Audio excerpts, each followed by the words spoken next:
할렐루야. 네, 감사합니다. 오늘도 주일 예배 오신 여러분들을 주님의 이름으로 축복하며 환영합니다.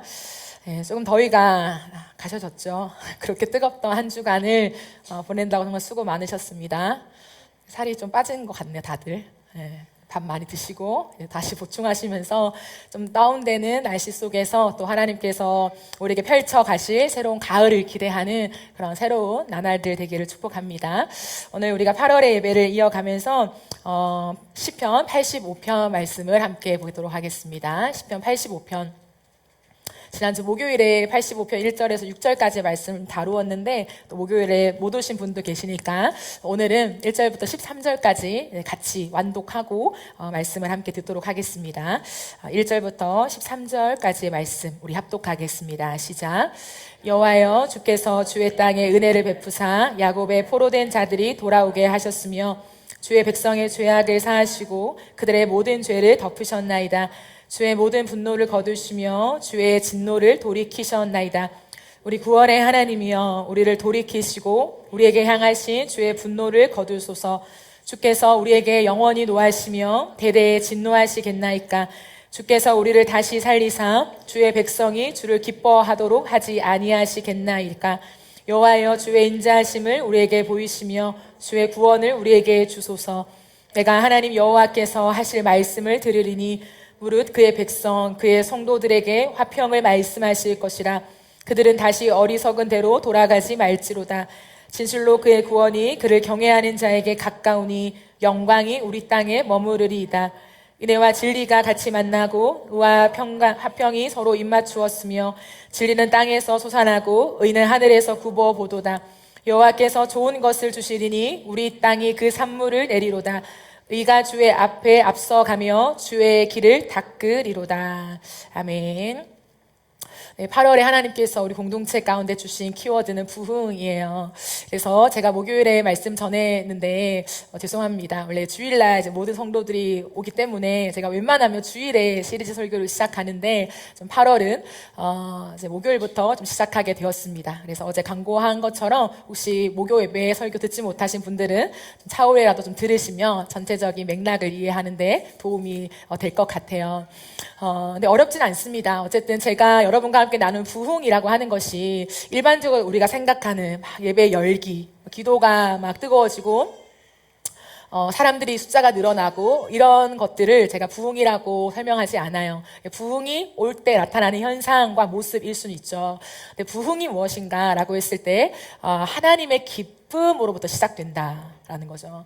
그러니까 하나님의 변하지 않는, 우리를 바라보시면서 하나님의 변하지 않는 기쁨이 있어요. 그런데 우리를 기뻐하시기 때문에 우리가 하나님께 등을 돌려도 하나님은 여전히 우리를 기뻐하셔서 우리가 돌아오게 하시죠. 근데 어느 시점에 하나님이 우리의 인생 가운데 적극적으로 개입하셔서 우리가 하나님께로 돌아오게 만드시는, 하나님이 움직여 가시는 일하심이 있어요. 그때를 부흥이라고 저는 설명하고 싶습니다. 그래서 그 부흥이 올 때에 하나님께서 우리에게 주시는 놀라운 은혜들이 있습니다. 오늘은 제가 특별히 그 이후의 구절들을 이어가면서 그 부흥은 과연 우리를 어떤 삶으로 이끌어 가는가에 대한 초점을 맞추어서 말씀을 좀 나누어 보도록 하겠습니다. 부흥은 한번 뜨거워지는 시간이나 열기가 아니라 우리가 살아가는 삶의 방식이 바뀌는 거예요. 근데 오늘 말씀을 보면 흥미롭게도 땅이라고 하는 단어가 4차례 등장해요. 1절에서는 주께서 주의 땅에 은혜를 베푸사, 9절에도 영광이 우리 땅에 머무르리이다. 11절에서 진리는 땅에서 솟아나고 12절에서도 우리의 땅이 그 산물을 내리로다. 그러니까 하나님이 야곱을 사랑하시고 야곱을 기뻐하신다라고 해도 충분한데 왜 하나님은 사람에 대한 이야기로 끝나지 않고 이 1절을 열면서 땅을 기뻐하신다고 하셨을까? 이 땅은 히브리어로 에레츠라고 하는 그런 단어예요. 과연 왜 하나님은 땅을 말씀하셨을까? 이 측면을 좀 같이 살펴보면서 오늘 말씀을 좀 함께 풀어가고자 합니다. 여러분, 성경에서 땅이라고 하는 것은 단순히 흙이나 아니면 지리적인 공간만을 의미하진 않아요. 성경에서 땅은 하나님께서 자기 백성에게 주셔서 살아가게 하신 삶의 자리를 의미해요. 그렇기 때문에 성경은 처음부터 그 땅을 이야기하죠. 그 최초의 땅이 어디입니까? 에덴이죠. 하나님은 사람에게 에덴을 주셨어요. 그런데 하나님이 사람에게 에덴이란 땅을 주신 이유가 무엇일까요? 그 이유는 딱 하나예요. 사람을 사랑하셔서요. 여러분, 우리가 일상을 살아갈 때도 내가 누군가를 사랑하게 되면 그 사랑하는 대상을 위하여 공간을 꾸미죠. 결혼을 하기 위해서 또 아이가 출산하고 아이가 커가며 거기에 맞는 공간을 움직여 가면서 사랑하는 대상을 위해서 공간을 마련해요. 그리고 사랑하면 먹을 것을 주죠. 사랑하면 그 사랑하는 대상이 아름다운 풍경을 보기를 원하는 마음이 있습니다. 근데 보세요. 그 모든 공간과 먹을 것과 풍경을 마련해 놨어요. 그러면서 너희 마음껏 누려 이렇게 하는 게 사랑일까요? 아니죠. 그 모든 것을 다 준비한 다음에 그 대상과 내가 함께 누리길 원하는 것이 사랑이라는 거예요. 그러니까 하나님은 인생들에게 하나님의 창조의 능력을 뽐내기 위해서 이 모든 것을 만드신 것이 아니에요. 또는 사람을 만들어 놓고 이 사람이 불쌍하니 이 사람이 살아갈 수 있는 모든 여건을 하나님 제공해 주신 것도 아니에요. 부족하다는 거죠. 그러니까 하나님께서 에덴을 만드시면서 그 안에 공간과 먹을 것과 그리고 아름다운 풍경들을 두신 이유는 그 모든 것을 사람이 누리게 하되 누구와 함께? 하나님과 함께 누리길 원하는 것, 이것을 사람을 사랑한다라고 표현하는 거예요. 그러므로 사랑은요, 관계에 있습니다. 너와 나와의 관계 안에서 사랑을 말하지 관계를 떼내고 사랑이라고 하는 일반적인 명사만을 성경은 이야기하고 있지 않아요. 하나님은 우리를 사랑하셔서 사람이 살 수 있는 공간을 먼저 만드시고 사람이 먹을 수 있는 것을 먼저 마련하시고 사람이 볼 수 있는 수많은 풍경들을 먼저 구비해 두셨습니다. 그리고 하나님과 함께 거하게 만드셨죠. 반복되는 단어가 무엇이었습니까? 먼저라는 거예요. 사람이 먼저 내가 삶을 만들어내는 것이 아니라 하나님이 먼저 준비하셨어요. 이것이 에덴에서 하나님이 말씀하시는 땅의 원리입니다. 그러니까 하나님이 이 땅에 최초로 땅이라고 하는 공간을 주시면서 사람을 계속해서 살게 하셨는데 그 땅은 무엇이냐? 그 땅은 스스로 살아남아야 하는 땅이 아니라 하나님의 돌봄 안에서 살아가는 자리라는 거예요. 되게 중요해요. 하나님이 인생들한테 주신 그 땅의 기초의 원리가 뭐냐? 기본적인 원리가 뭐냐면 나 스스로 경작하여서 얻어내는 것이 아니라 스스로 살아남는 공간이 아니라 하나님이라는 존재, 그 존재가 돌보시는 그 자리, 그것이 바로 땅, 에르츠. 우리에게도 각자의 자리가 있습니다. 가정에는 자녀의 자리, 부모의 자리, 남편과 아내의 자리가 있죠. 직장에서의 자리가 있고 교회에서의 자리가 있고 우리가 사회 구성원의 한 명으로서 살아가는 삶의 자리들이 있어요. 그런데 그 공간 속에서 그 땅 가운데 하나님은 우리에게 그런 자리를 주시고 그 자리는 책임이 따라오게 됩니다. 그러니까 어느 곳에 내가 있다라고 하는 내 자리가 있다는 건 뭐야? 이꼴 책임이 있다라는 거죠. 그러므로 흔히 우리는 사람을 책임의 존재다 이렇게 표현하기도 해요. 우리는 책임 있게 살아야 되죠. 맞아요. 책임 있게 우리는 삶을 열심히 성실하게 살아야 합니다.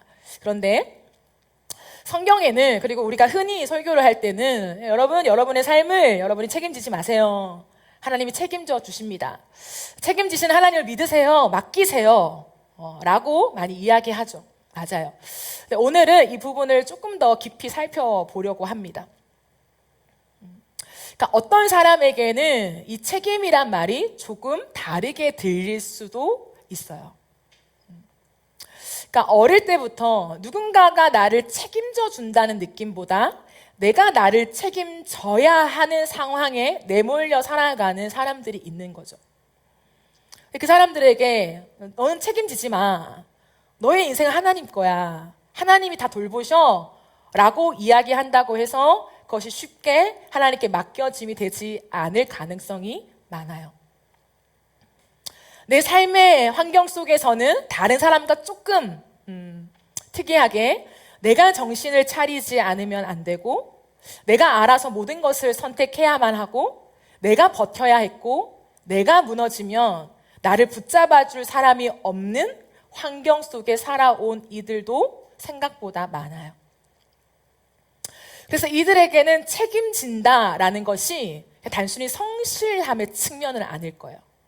우리는 사회에서 책임진다, 그럼 내가 성실하게 뭔가를 맡은 것들을 해낸다라고 생각할 줄 모르겠지만 제가 앞서 말한 이러한 또 다른 부류의 사람들에게 책임진다라는 것은 단순히 성품 속에서 성실하게 살아간다의 개념이 아니라 생존과 관계되어 있는 거죠.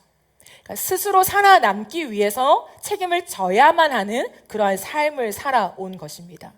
살아남기 위한 삶의 방식이 책임감이 되어버린 거죠. 그러니 누군가한테 맡기는 것이 어려워요. 결과를 모른 채 기다리는 것이 불안해요. 내가 통제할 수 없는 상황을 견디는 것은 너무나 두려운 일인 거죠. 그러니까 놓으면 무너질 것 같아서 붙들고 있는 상태가 삶의 상태가 되는 거예요.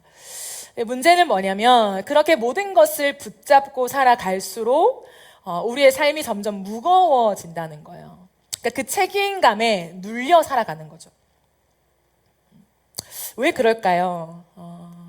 우리를 무겁게 하는 것은 어쩌면 책임 자체가 아니라 책임의 경계를 잃어버린 것인지도 모르겠어요. 저는 책임감이 나쁘다, 그건 믿음과 반대된다라고 설명하고 싶지 않아요. 성경도 그렇게 우리에게 요구하지 않습니다. 책임은 필요합니다. 그러나 우리의 삶이 그 책임 때문에 눌리는 이유는 뭐냐면 그 책임 자체가 아니라 책임의 경계를 잃어버린 까닭이죠. 그러니까 내가 감당해야 할 책임을 넘어서 내가 감당할 수 없는 것까지 붙들기 시작할 때 삶은 무거워지고 눌려요. 저는 하나님이 주신 삶은 뭐냐라고 했을 때 우리가 눌리는 삶이 아니라 누리는 삶이라고 생각합니다. 하나님은 우리의 갖가지 책임, 하나님이 주시는 거죠. 삶을 책임감 있게 살아가는 것은 하나님이 우리에게 주신 것입니다. 그런데 그 책임 때문에 우리가 눌리는 인생이 아니라 그 책임을 다하면서도 누리는 인생으로 살아가기를 기대하신다는 거죠. 그럼 어떻게 우리가 그렇게 살아갈 수 있을까? 오늘 저는 세 가지를 여러분과 함께 간략하게 좀 살펴보려고 합니다. 그 첫 번째는 책임과 통제를 구분하라입니다. 오늘 시편 85편 8절 말씀을 우리 한 번 더 보겠습니다. 내가 하나님 여호와께서 하실 말씀을 들으리니 무릇 그의 백성 그의 성도들에게 화평을 말씀하실 것이라 그들은 다시 어리석은 대로 돌아가지 말지로다. 앞에서 시인은 계속해서 하나님께 말을 해요. 하나님 살려주세요. 하나님 사랑해주세요. 회복시켜주세요. 이런 식의 기도를 하는 거죠. 그런데 8절에 와서는 그러한 기도의 형태를 멈춰요. 그리고 나서 이렇게 말하는 거죠. 하나님 이제는 듣겠습니다. 원어적으로 보면 이 말은 더 강력한 표현이에요. 하나님이 어떤 말씀을 하시든지 제가 듣겠습니다. 이러한 뜻을 가지고 있는 그런 단어입니다. 그럼 이 전환은 매우 중요해요. 왜냐하면 여기서 기도가 무엇인지를 알려주기 때문이죠. 그럼 기도는 하나님께 우리의 필요를 아뢰는 것 맞아요. 어떤 사람은 이것을 완전히 배척한 채 아니다, 필요를 아뢰는 게 아니라 그냥 우리의 관계지, 대화지 라고 말하는 것은 너무 극으로 간 거예요. 하나님과 관계가 베이스된 건 맞고 하나님과 대화하는 건 맞지만 그렇다고 해서 우리의 필요를 아뢰지 않는 건 아니에요. 그럼 기도는 우리의 필요를 주님께 아뢰는 것입니다. 구하라, 찾으라, 두드리라, 너의 형편을 주님께 호소하라 라고 성경은 우리에게 알려주고 있어요. 그런데 기도는 그렇게 우리가 하나님께 우리의 필요를 아뢰는 것인데 거기에서 끝나지 않는다는 거예요. 말했으면 이제 들어야 하는 거예요. 우리의 상황과 형편과 필요를 하나님 앞에, 우리의 전능하신 하나님 앞에 우리가 아뢰었다면 끝! 알아서 해주시겠지가 아니라 이제 들어야 하는 거죠. 그러면 우리의 삶이 힘든 까닭은 우리가 하나님을 믿지 않아서가 아니라 어쩌면 하나님으로부터 듣지 않아서인지도 모르겠어요. 그럼 통제라고 하는 것은 내가 계속 말하게 두는 거예요. 근데 믿음은 뭐냐면 하나님이 말하게 하시는 거예요. 다른 말로 하면 하나님에게서 듣는 것이라는 거예요. 통제하려는 사람의 머릿속은 쉴 틈이 없습니다. 보이지 않는 것 같지만 수많은 생각이 이 머릿속에 계속 왔다 갔다 거려요. 이렇게 하면 어떻게 되는 거지? 저 사람이 저렇게 나오면 난 어떻게 반응해야 되는 거지? 이번에도 안 되면 어떡하지? 그러면 나는 뭘 해야 하지? 수만 가지 생각이 평평 보이지 않는 머릿속을 가득 채우게 되죠. 계산이 빨라요. 근데 우리가 하나님 앞에서 듣는다는 것은 무엇이냐면 그 계산을 멈추고 내가 통제의 자리에서 한 걸음 내려오는 행동이라고 할 수 있습니다. 여러분, 우리의 인생 가운데 책임을 다하는 것은 참으로 중요해요. 약속을 지켜야 되고 관계를 돌봐야 되고 맡겨진 일을 충성스럽게 감당해야 합니다. 그런데 어느 순간 책임과 통제의 경계가 흐려질 때가 있어요. 책임을 다하는 것과 모든 것을 내가 통제하는 것은 달라요. 내가 할 일을 하는 것은 책임이죠. 그러나 그 결과까지 내가 붙잡으려고 하는 것은 통제예요. 내가 누군가를 사랑해야 되는 거, 이것도 책임일 수 있습니다. 그럼 혹자는 사랑이 어떻게 책임이야? 책임으로 나를 대하니? 이렇게 말하지만 사랑도 책임이죠. 부모가 아이를 위해서 나가서 돈을 버는 거, 그 책임을 다하는 것도 사랑의 일종이에요. 그건 많이 사랑이라고 말할 수 없지만 그것도 사랑인 거죠. 그러니까 사랑이라는 범주 안에는 책임이 들어 있습니다. 그러나 그 사람이 나를 떠나지 않게 하는 것까지, 그리고 그 사람이 나를 향한 어떤 반응까지 내가 주려고 하는 것은 통제가 된다는 거예요. 관계를 통제하기 시작하는 거예요. 그 사람의 시간, 그 사람의 모든 감정, 그 사람의 반응까지 내가 통제하려고 하는 것으로 드러나요. 우리가 맡겨진 사역을 충성스럽게 감당해야 하죠. 그것은 책임입니다. 맡겨진 자리에서 우리가 해야 될 감당을 다 해야 되죠. 그러나 내가 맡겨진 것들 속에 내가 그 사람까지 변화시켜야 한다. 그 책임까지 내가 갖고 있는다고 한다면 사역은 더 이상 기쁨이 될 수 없고 짐이 되는 거죠. 그리고 나를 향한 정죄가 되는 거죠. 나 때문에 사람들이 안 변하나? 나 때문에 이렇게 변화가 없는 건가? 이런 식의 생각에 사로잡히게 되는 거예요. 그러니까 우리가 미래를 준비할 수는 있습니다. 그러나 몇 년 뒤에 내 인생의 안정까지 보장하는 것은 우리의 영역이 아니에요. 그런데 세상은 자꾸 우리에게 말합니다. 결과까지 너의 책임이야. 결과가 좋으면 능력이 있는 사람이고 결과가 나쁘면 부족한 사람이 되는 세상. 잘 되면 실력이고 안 되면 네가 관리하지 못한 탓이라고 말하는 세상을 살아가요. 그러다 보니까 우리도 모르새 최선을 다해야 된다, 책임을 다해야 된다, 이 꼴 반드시 좋은 결과를 만들어내야 한다로 가게 되는 경우도 많아요. 그러니까 우리의 손에 힘이 들어가는 거죠. 내가 놓으면 안 돼. 내가 좋은 성과와 좋은 결과를 만들어내야 돼. 그게 책임감 있는 모습이야. 이런 식의 생각이죠. 내가 아빠라면, 내가 엄마라면, 내가 부모라면 우리 아이들을 위해서 이 정도는 내가 해줘야 돼. 그래야 내 책임을 다하는 거야. 라는 식의 생각이죠. 그러니까 그 결과까지 내가 통제해서 결과를 만들어 주어야 나의 책임을 다하고 있다라는 식의 생각이 너무 우리 가운데 만연해 있는지도 모르겠습니다. 그러니 처음에는 책임감이었지만 시간이 지나면서 어느 순간 책임이 통제가 되어버리는 우리의 삶. 그래서 내 삶을 자꾸 통제하려고 하는 이 강한 습성이 좀처럼 다운되지 않는 우리의 인생을 발견할 때가 많아요. 근데 이런 삶이 왜 위험할까요, 여러분? 내 책임감을 넘어서 통제의 삶으로 들어갈 때 이것이 왜 위험할까요? 하나님과의 관계에서도 이게 적용이 되기 때문이에요. 그럼 생각해 보세요. 우리가 아침에 일어나서 이렇게 생각하는 사람이 있을까요? 오늘 나는 하나님이 돼야지. 오늘 나는 내 인생에 내가 주인공이 돼야지. 내가 왕이 될 거야. 이렇게 생각하는 그리스도인들이 있을까요? 한 명도 없어요. 우리는 모두 하나님이 우리의 왕이시고 예수 그리스도가 우리의 통치자이시며 우리가 하나님을 따라야 한다는 것을 너무 잘 알고 있어요. 그리고 거기에 동의하고 원하는 마음이 있을 것입니다. 그럼에도 불구하고 우리의 삶에는 여전히 결과를 내가 결정해야 하고 미래를 내가 보장해야 하고 그 사람의 마음까지 내가 붙들어야 한다고 생각하다 보니 어느 순간 하나님만 하실 수 있는 일까지 내가 하려고 하는 거예요. 그래서 무거워지는 거예요.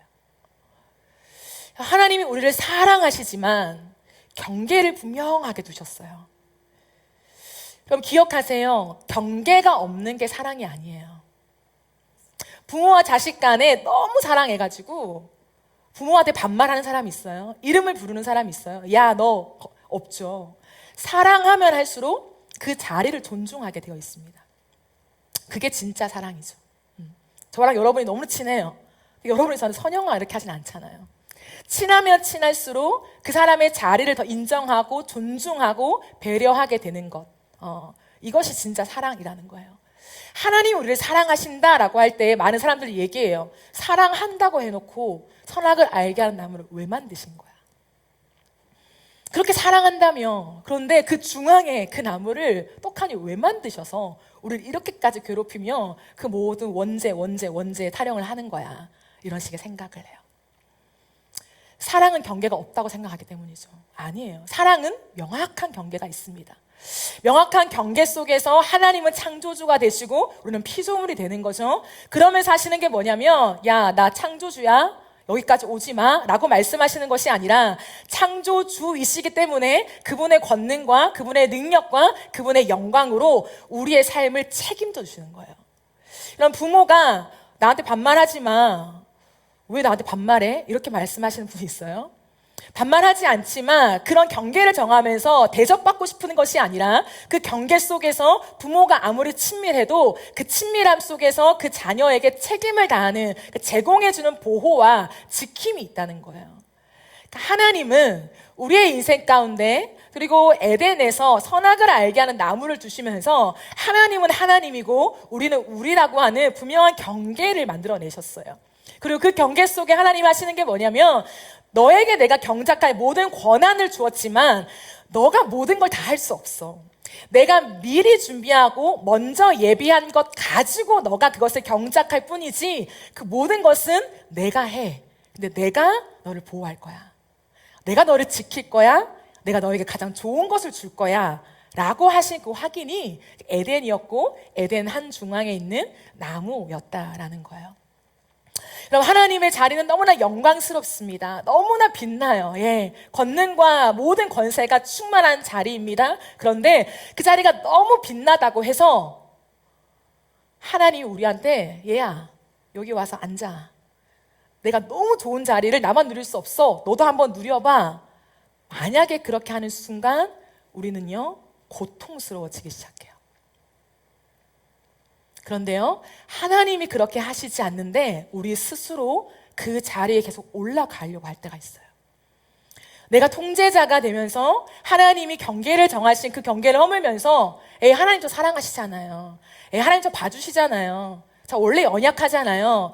라고 하며 숨겨두면서 우리는 점점 하나님의 자리에 가까이 가요.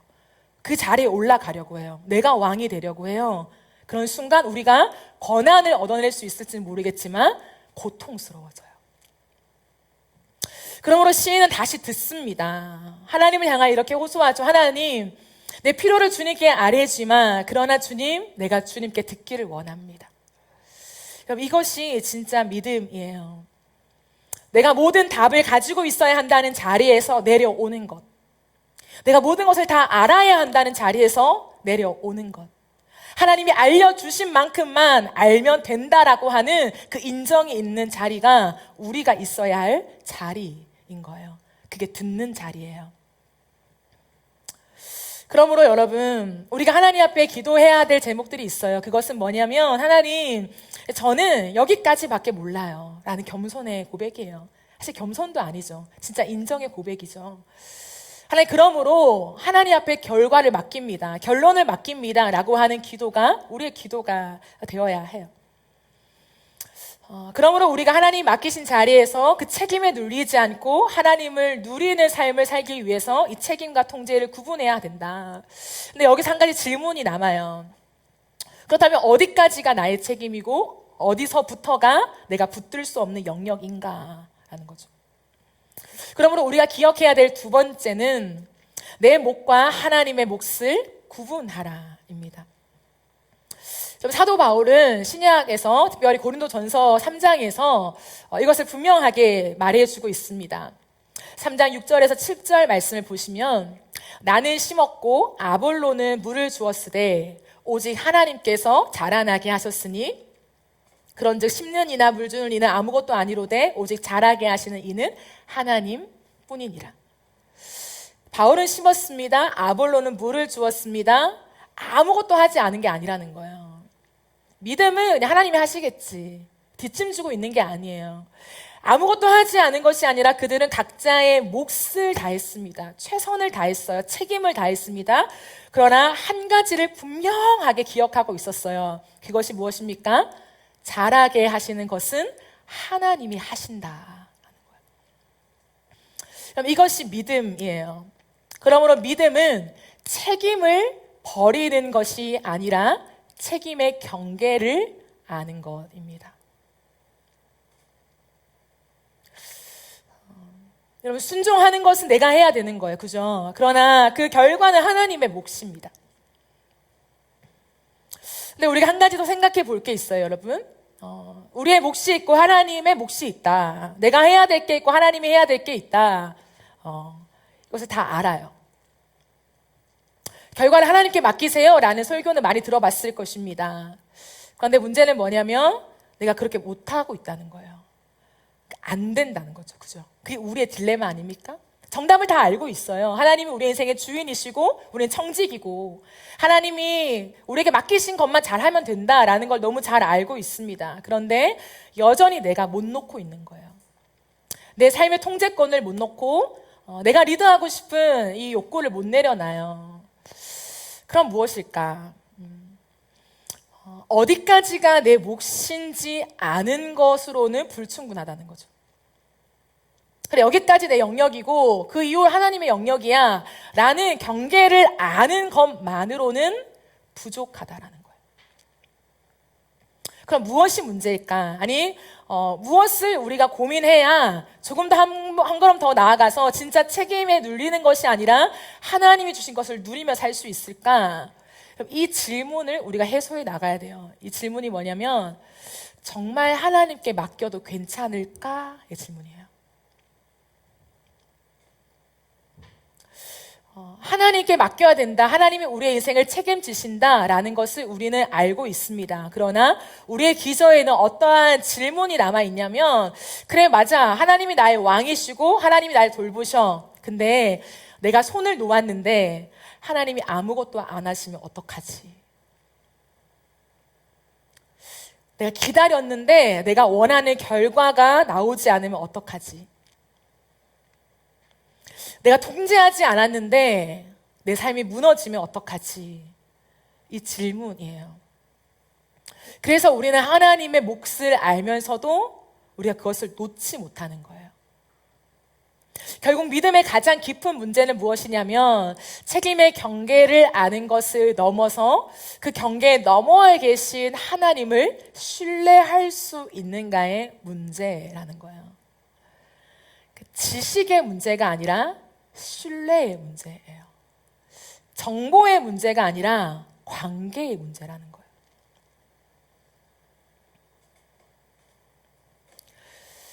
근데 놀라운 점은 뭐냐면 이 책임의 경계 밖에 그냥 공백이 있는 것이 아니라는 거예요. 거기에는 한 분이 계신데 우리의 아버지가 계시다라고 성경은 말해요. 우리의 책임을 지는 그 밖으로 나아갔을 때에 아무것도 없어서 내가 어떻게 해야 될지 모르는 그러한 어려움 속에 놓이는 것이 아니라 그곳에서 기다리고 계시는 아버지가 계신다. 그래서 오늘 본문에는 하나님은 자기 백성에게 무엇을 말씀하십니까? 8절 말씀을 보면 그의 백성, 그의 성도들에게, 그러니까 하나님과 결속되어 있는 그의 성도들에게 화평을 말씀하실 것이다 라고 말해요. 즉, 이 시편 기자는 무엇을 믿고 하나님께 기도하냐면 하나님의 성품을 알고 있는 거예요. 하나님이 어떤 분이신지를 알고 있는 거예요. 내 필요를 아랬을 때 들어주실 수도 있고 안 들어주실 수도 있어. 될 수도 있고 안 될 수도 있고 이런 식의 생각이 아니라 내가 지금 고백하고 내가 지금 나아가는 그 하나님은 누구신가? 그 하나님은 그의 백성, 그와 결속되어 있는 그의 성도들에게 화평을 말씀하시는 하나님이다라는 고백이에요. 여러분, 여기서 화평은 샬롬이에요. 샬롬. 즉 하나님이 우리를 향한 일관된 마음은 무엇이냐면 우리에게 샬롬을 주시기 원한다는 거예요. 우리에게 평화를 주길 원한다는 거예요. 화평을 주길 원한다는 거예요. 화목된 삶을 우리에게 주길 원한다는 거예요. 근데 여러분, 우리가 흔히 생각할 때 샬롬, 화평, 화목이라고 하는 것을 어떻게 생각하냐면 문제가 없어짐으로 해석하는 게 그게 우리를 힘들게 만드는 거예요. 취업을 하면, 돈이 생기면, 관계가 안정되면, 건강해지면, 미래가 보장되면 평안이라고 생각해요. 이 세상, 로마가 생각했던 그 줄기죠. 팍스 로마. 전쟁이 없고 경제가 안정되고 정치적으로 힘이 생기면 그것이 팍스 로마가 된다. 평화가 온다라고 생각했던 시기죠. 그런데 성경은 그 모든 사람들이 생각하는 평화와 샬롬의 정의를 깨고 이렇게 말해요. 샬롬은 단순히 문제가 없는 상태가 아니라는 거예요. 신약에서 특별히 예수 그리스도께서 우리에게 보여주신 것은 단순한 상태로 샬롬을 설명하지 않습니다. 에베소서 2장 14절에는 우리에게 이렇게 말해요. 그는 우리의 화평이시더라. 무엇을 이야기하고 있습니까? 샬롬은 상태가 아니라 예수 그리스도라는 거예요. 샬롬은 상태가 아니라 존재라는 거예요. 이 부분은 우리가 깊이 고민해 볼 필요가 있어요. 우리는 흔히 샬롬을 어떠한 상태, 문제 해결로 생각할 때가 많아요. 근데 하나님은 줄곧 우리에게 내가 너에게 원하는 것은 샬롬이다, 평안을 주는 것이다 라고 말하면서 그 평안은 예수 그리스도 안에만 있다라고 말해요. 왜 그런가 하면 예수님은 십자가에서 우리가 해결할 수 없는 죄를 해결하셨기 때문이에요. 내가 회복할 수 없었던 하나님의 관계를 회복하신 분이기 때문이에요. 내가 살려낼 수 없는 내 삶을 다시금 살려내신 분이 예수 그리스도이시기 때문이에요. 내가 할 수 없는 것을 하신 분, 그것이 예수 그리스도입니다. 그래서 복음은 우리에게 이렇게 말해요. 너는 너를 구원하지 않아도 돼. 이미 구원자가 계셔 라고 말해요. 세상은 우리에게 끝없이 너가 구원자가 돼야 돼, 너가 해결사가 되어야 돼, 너가 너의 삶을 책임져야 돼 라고 말하지만 성경은 이 부분에서만큼은 정반대로 이야기합니다. 복음이 무엇인가? 복음은 구원자가 따로 있다는 거예요. 내가 내 삶을 구출해내고 내 문제를 해결하고 내 삶을 끌고 가는 것이 아니라 예수 그리스도가 우리의 구원자가 되신다고 말씀하세요. 그리고 그 예수님은 하나님의 아들이셨지만 이 땅에 참 사람으로 오셔서 아버지를 신뢰하며 사는 삶이 무엇인지를 우리에게 보여주셨어요. 그럼 광야에서 사탄은 예수님께 말해요. 뭐라고 말합니까? 네가 하나님의 아들이거든 영하여서 이 돌을 떡이 되게 하라 라고 말해줘. 그럼 예수님은 40일을 굶었어요. 얼마나 배가 고프셨을까요? 40일 동안 아무것도 드시지 않았다는 거예요. 근데 활동을 하셨어요.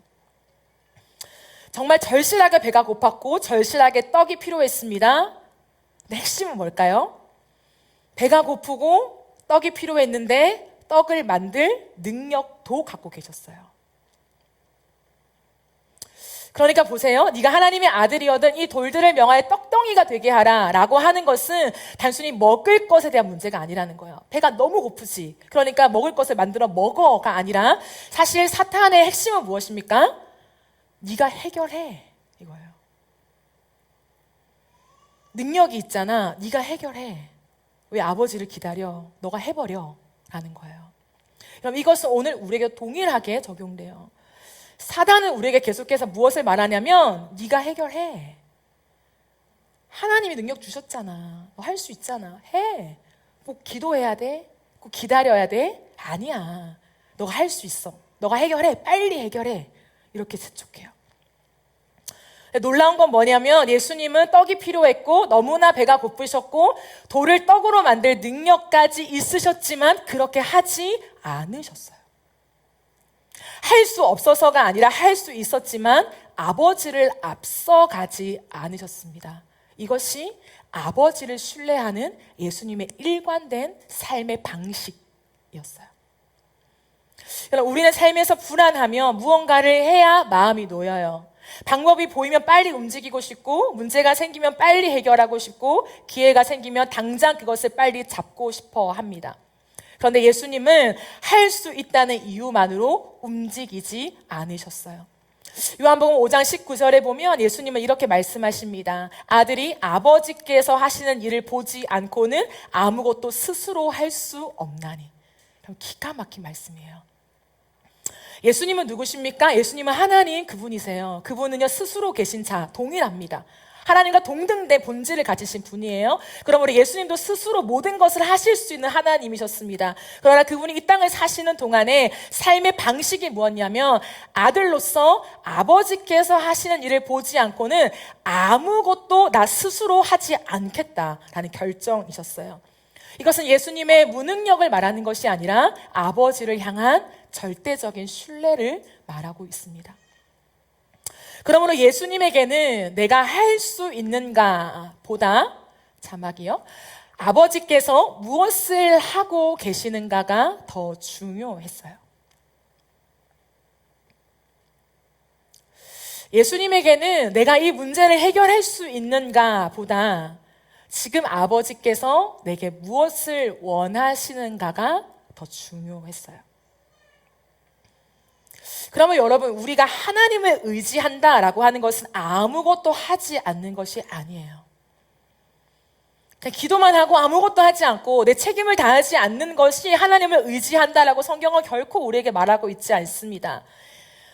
성경이 말하는 진짜 하나님을 의지한다는 건 뭐냐면 내게 맡겨진 것은 충성하되 결코 아버지를 앞서가지 않는 것이에요. 예수님이 그렇게 사실 수 있었던 단 한 가지 사실은 무엇이냐면 그 아버지가 나를 사랑하신다는 것을 믿었기 때문이에요. 이것이 굉장히 약해 보이죠. 대단한 비결 있는 것 같지만 결국 사랑이에요. 근데 이 사랑은 어떤 사랑이냐? 온전한 사랑이라는 거예요.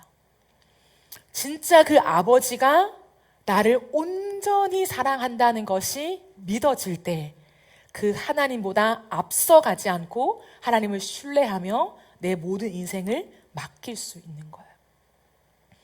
그러므로 여러분, 우리가 우리의 삶의 통제권을 놓지 못하는 이유, 우리의 삶의 손을 놓지 못하는 이유는 단순히 고집이 세서 아닐 수 있어요. 물론 고집이 센 것도 맞죠. 근데 그것을 어떤 문제의 원인으로만은 밝힐 수 없어요. 너 그렇게 하나님께 못 맡겨? 고집이 세서 그래. 고집 좀 꺾어. 혹은 교만으로 따질 수는 없어요. 교만할 수 있죠. 그러나 그 뿌리를 너 너무 교만해서 하나님께 맡기지 못하는 거야. 좀 교만을 꺾어봐. 그럼 맡길 수 있어. 좀 편안하게 생각해봐. 그러면 하나님 앞에 모든 걸 내어드릴 수 있어. 이것이 아닐 수 있다는 거예요. 내가 하나님 앞에 손을 놓지 못하고 주님께 전적으로 맡기지 못함이 단순히 내가 고질적으로 고집이 너무 세고 교만해서만이 아니라 내가 내 삶의 모든 것을 놓아도 나를 붙들어 주실 분이 있다는 것을 아직 충분히 믿지 못해서 그래요. 그리고 주님이 나를 사랑하신다는 것을 알지만 그 주님이 나의 모든 삶을 책임질 만큼 나를 온전히 사랑한다는 것을 아직 받지 못해서 그래요. 그러니 고집이나 교만의 문제도 결국에는 신뢰와 결부되어 있다는 거예요.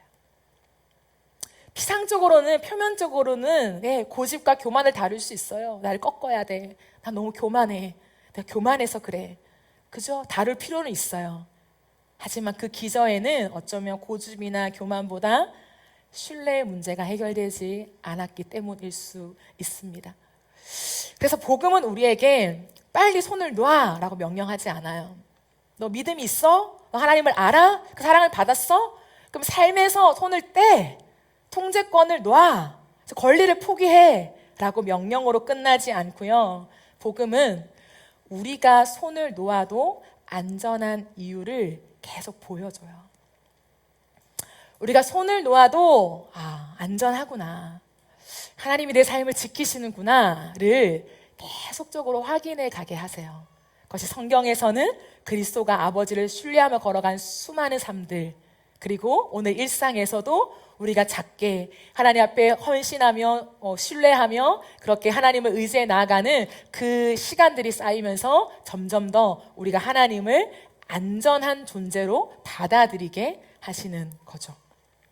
그러므로 여러분, 우리의 삶에 필요한 것은 뭐냐면 은혜 받고 기도 세게 해서 이제 내 삶을 다 하나님께 내어 맡기고 이제는 고집 끝, 교만 끝, 이제 하나님을 향한 그 사랑으로만 가는 것, 그것이 아니에요. 날마다 그 아버지의 선하심을 알아가는 것. 나를 사랑하시되 지금도 사랑하신다고. 사랑하시지, 하나님이니까. 근데 이 상태도 사랑하신다고. 그래, 또 사랑하시지. 근데 이 꼴도 하나님 받아주신다고.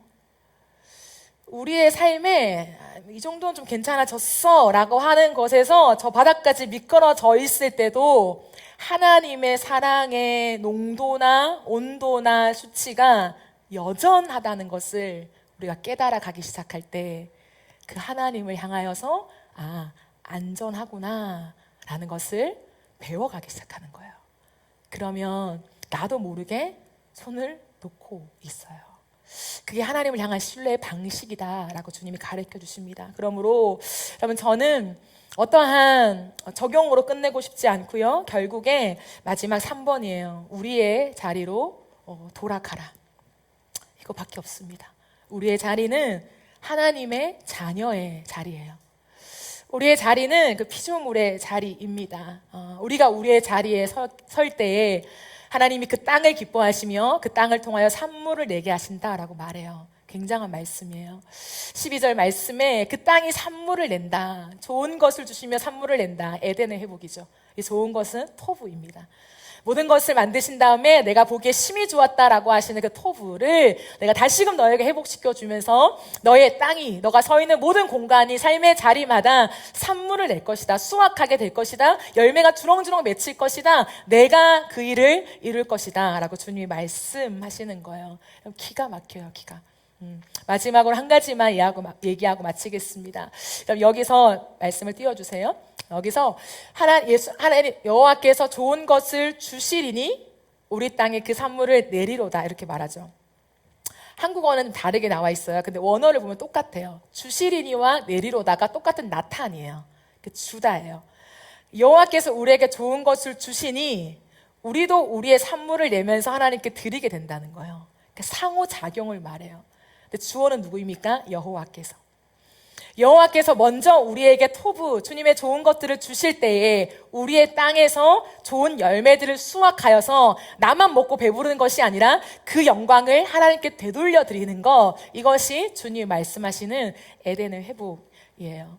그러므로 우리가 우리의 자리를 지킬 때, 우리의 경계를 명확하게 지킬 때, 하나님 앞에 그 신뢰를 드려 나가는 삶을 지속하게 될 때에 하나님이 우리의 삶에 필요한 산물을 내게 하신다. 그래서 그로 인하여 하나님이 영광을 받으신다라고 주님 말씀하십니다. 바라기는 우리가 책임감 있게 살아가는 삶은 너무나 중요하지만 그 책임이 결론까지 우리가 내야 한다는 그 통제의 그 범위로 넘어가지 않도록 우리가 다시 한번 정비합시다. 그리고 하나님께서 우리를 다시금 기뻐하시고 좋게 여기셔서 우리가 살아가는 삶의 자리에서, 우리가 하는 일마다, 또 우리가 맡겨진 모든 분야에서 하나님의 산물을 내게 하시면서 하나님이 어떤 분이신지, 그 아버지가 얼마나 선한 분이신지를 되돌려드리며 주님께 영광이 되는 우리의 삶이 되어지기를 예수님의 이름으로 축복합니다. 우리 이 시간 함께 찬양하면서 기도하는 시간을 가지도록 하겠습니다.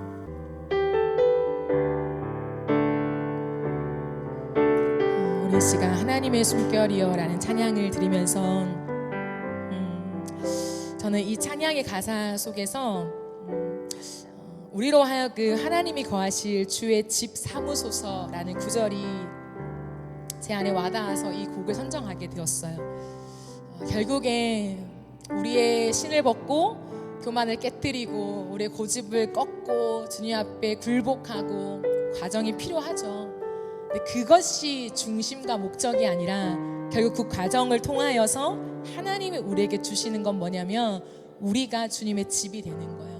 우리의 삶의 자리가 주님의 공간이 되는 거예요. 하나님의 그 나라가 임재하며 주님의 얼굴, 그 임재가 우리를 덮는 그 하나님과의 사귐이 충만한 우리의 삶의 자리를 회복해 하시는 것이 부흥인 줄 믿습니다. 그 열망을 가지고 우리 이 시간 함께 찬양하면 좋겠습니다.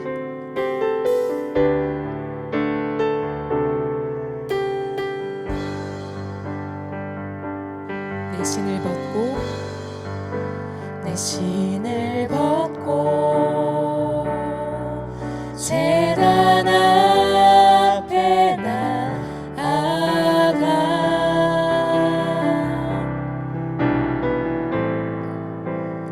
하나님 나라 주 임재 기다립니다.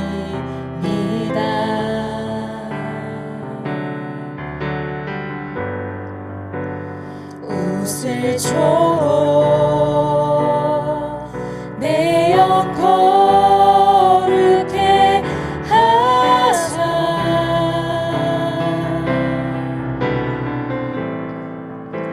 하나님 거하심 주의 집 삼으소서. 하나님의 숨결이여 소멸하는 불이시여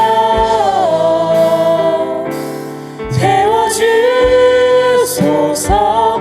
나로 온전히 주의 것 될 때까지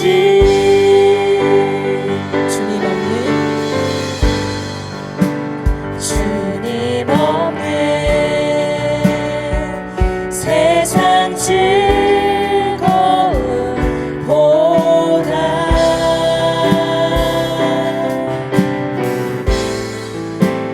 주가 흘리신 눈물 더 원합니다.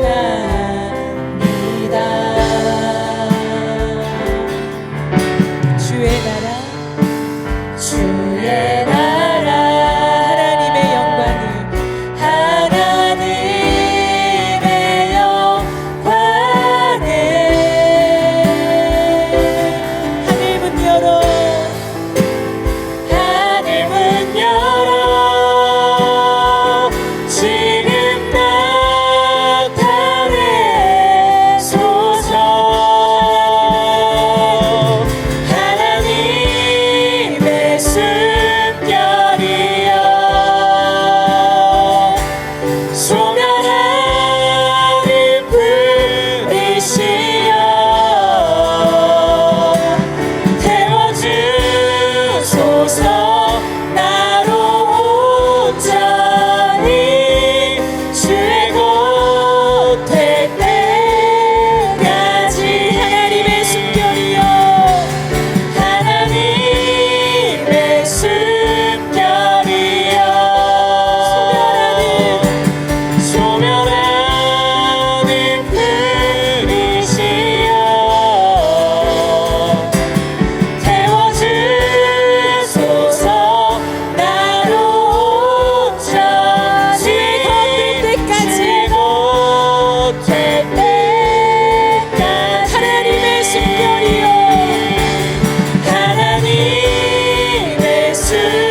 예수님께서 우리의 모든 죄를 해결하시고 십자가에 죽으시고 부활하시고요, 제자들에게 처음 나타나셔서 하신 말씀을 기억하십니까?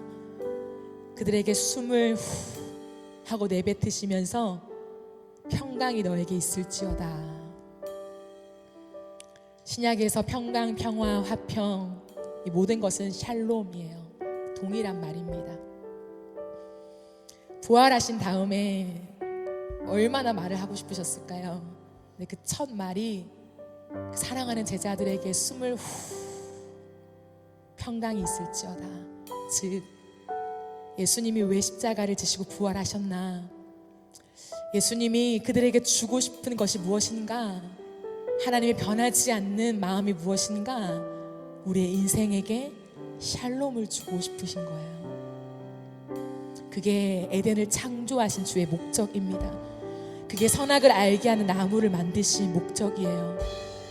그 경계가 분명할 때 하나님은 하나님 자리에, 우리는 우리의 자리에 있을 때 우리가 샬롬을 누리게 되는 거예요. 우리의 인생 가운데 우리가 통제권을 가지며 우리가 무언가의 책임, 내가 질 수 없는 책임까지 내가 떠맡아 올 때에 내가 원하는 대로 살아갈 수 있는지는 모르겠습니다. 그러나 그 속에 우리의 마음은 샬롬을 누릴 수는 없어요. 끝없이 두렵고 불안하고 가지면 가질수록 더 쫓기는 기분이 드는 고통의 자리가 우리의 자리가 될 수밖에 없습니다. 그래서 하나님은 오늘도 우리에게 그 샬롬으로 다가오세요. 어떠한 상태가 아니라 문제 없음으로 해결자가 아니라 예수 그리스도, 그분이 우리의 샬롬이시다. 이 시간 기도하며 나아갈 때에 하나님, 내 인생에 평화가 없습니다. 내 인생에 내가 원하는 것 가지고 내가 이루고 싶은 것 이루었는데도 내 마음에 진정한 샬롬이 없습니다. 오늘 천국을 누리는 것 같다가 내일 또 지옥을 경험하는 것이 하나님 나의 인생입니다. 주님, 헛된 것에서 평안을 찾아 헤매지 않게 하시고 예수님 안에서 주님으로 인하여 샬롬을 누리게 하여 주옵소서. 책임을 지다가 눌리는 인생이 아니라 예수 안에서 주님 주시는 아름다운 삶의 자리들을 누리는 인생이 되게 하여 주옵소서. 이 모든 과정 속에 우리가 주님을 더 알아가기를 원합니다. 하나님이 안전하다는 것을 말씀을 통하여 우리의 삶의 많은 일들을 통하여 알아가길 원하오니 주님, 우리에게 주님을 나타내 보여주시옵소서. 우리 제목들 가지고 들은 말씀 기억하면서 하나님 앞에 기도하며 나아가겠습니다. 예, 하나님, 우리의 삶에서 하나님이 결국 우리에게 주길 원하시는 것은 샬롬인 줄 믿습니다.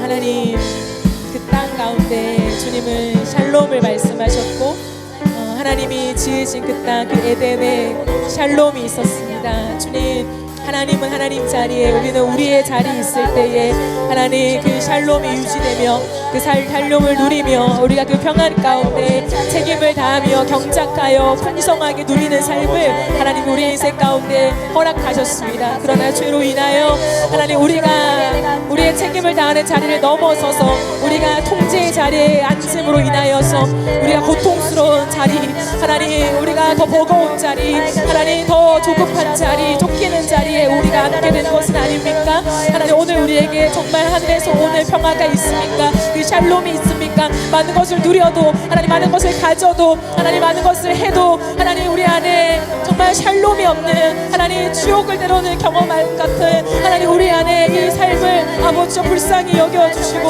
하나님 우리 안에 진정한 샬롬이 임하게 하여 주옵소서. 예 주님, 예 주님, 예 하나님, 예 주님, 우리가 자본에게서 그 지혜를 배우게 하여 주시고 하나님 우리가 정말 하나님 큰 집에 살면서, 부잣집에 살면서 서로 다투는 것보다 초막집에 살면서 서로 화목하는 것이 낫다라고 주님 말씀하셨습니다. 하나님 우리의 인생 가운데 하나님이 허락하시는 그 샬롬이 우리의 인생을 살게 하시는 줄 믿습니다. 예, 우리를 회복해 하시는 줄 믿습니다. 예, 하나님 우리가 주님을 더 알아가게 하시고 우리의 삶에 많은 통제권을 내려놓아도 안전하다는 것을 하나님 안에서 배워가게 하시고 그 믿음의 고백을 주께 드릴 수 있도록 인도하여 주옵소서. 우리 이제 한 가지 더 기도하며 나아갑시다. 사랑하는 여러분, 잠언은 우리에게 말합니다. 큰 집, 좋은 집, 넓은 집, 부잣집에 살면서 다투는 것보다 초막집에 살면서 화목하는 것이 더 낫다. 우리가 이 사실은 많이 경험하는 것 아닙니까? 좋은 집, 좋은 환경, 좋은 많은 부분들이 있어도요, 그 다툼과 그 샬롬이 없는 인생 가운데 지옥을 경험하지 않습니까? 그러나 때로는 너무나 작고 궁핍하고 많은 것이 없는 삶의 공간과 환경일지라도 그 안에 하나님의 샬롬이 있다면 모든 것을 누리는 삶을 살아갈 수 있어요. 이것이 고린도후서 6장에서 나오는 그리스도 안에서 모든 것을 가진 자다라고 하는 고백과 일맥상통하죠. 이 시간 기도하며 나아갈 때 여러분 안에 진정한 평안이 있습니까? 여러분 가정 가운데, 남편과 아내 가운데, 부모와의 관계 속에 진정한 샬롬이 있나요? 사랑하는 사람들과의 관계 속에 진정한 그 샬롬을 누리고 있습니까? 우리가 이 시간 기도하며 나아갑시다. 하나님, 우리가 진짜 살아날 수 있는 그 생명은 샬롬에 있는 줄 믿습니다. 우리의 삶의 환경과 우리의 삶의 조건이 아니라 하나님이 주시는 샬롬에 있습니다. 사단은 끊임없이 그것을 빼앗아 가면서 아니야, 환경이 좋아지면 너의 삶도 평안해질 거야, 아니야, 문제가 해결되면 조금만 더 이 모든 터널을 지나가다 보면 너의 삶이 좋아지게 될 거야 라고 우리를 속여요. 아니에요, 거짓말입니다. 우리는 어떠한 환경이 좋아져서가 아니라 그리스도 안에 있을 때, 하나님 안에 있을 때 진정한 샬롬을 누릴 수 있는 존재입니다. 하나님, 우리의 인생 가운데 진정한 샬롬을 누리게 하여 주옵소서. 남편과 아내 가운데, 자녀와 부모 가운데, 하나님 우리의 관계 안에서 예수 그리스도 그 십자가 안에서의 화목을 통하여서 진정한 샬롬이 오는 하나님 그 회복과 부흥의 역사가 우리의 삶에 일어날 수 있도록 하나님 우리 가운데 일하여 주시옵소서. 우리 시간 주여 한번 외치며 기도하며 나가겠습니다. 주여, 예 주님, 예 하나님, 예 주님, 예 하나님, 예 하나님. 주님, 우리의 삶의 평화가 어디에 있습니까? 우리의 삶의 샬롬이 어디에 있습니까? 조금 더 가지면 됩니까? 조금만 더 버티면 됩니까? 조금만 더 능력을 갖추면 됩니까? 더 좋은 사람 만나면 됩니까? 하나님 좋은 가정을 이루면 됩니까? 내 자녀가 잘 되면 됩니까? 그 어떤 것에도 우리의 샬롬이 있을 수 없음을 깨닫게 하여 주시길 원합니다.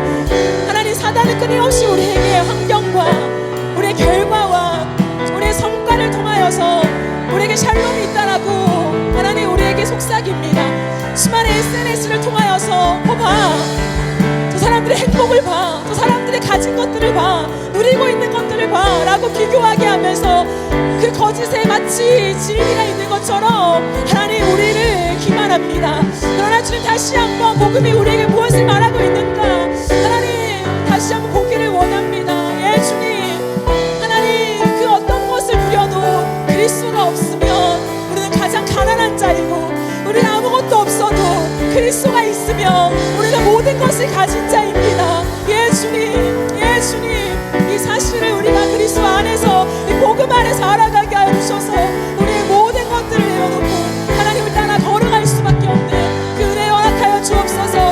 오늘은 사단은 하나님 돌로 떡을 만들어 네가 해결해, 네가 빨리 해결해, 너 할 수 있잖아 라고 말합니다. 그러나 주님, 예수 그리스도께서 그 아버지를 앞서가지 않으신 것처럼 하나님 우리에게는 네가 할 수 있느냐가 문제가 아니라 그것이 아버지의 뜻인가, 하나님이 그렇게 하기를 원하시는가, 하나님 그것을 물으며 하나님 우리가 우리 앞에 있는 모든 기회가 있다고 해서 하나님 무조건 붙잡지 않게 하시고 하나님의 것임을 묻는 그 은혜를 우리의 인생 가운데 허락하여 주시옵소서. 예 주님, 예 주님, 예 주님.